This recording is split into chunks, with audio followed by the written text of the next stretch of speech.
आणि थेट आता मुंबईमध्ये माजी मुख्यमंत्री आणि माजी लोकसभा अध्यक्ष मनोहर जोशी यांचं निधन झाल्यानंतर अंत्ययात्रा सुरू झालेली आहे आणि या अंत्ययात्रेमध्ये आपण ही थेट दृश्य बघतोय।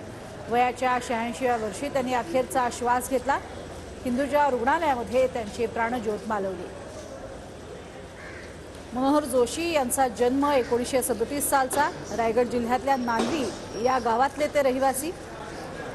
10वी पर्यंतचं शिक्षण त्यांनी याच आपल्या गावामध्ये पूर्ण केलं आणि त्यानंतर मुंबईमध्ये शिक्षणासाठी दाखल झाले आणि मग मात्र त्यांनी मागे वळून पाहिलं नाही।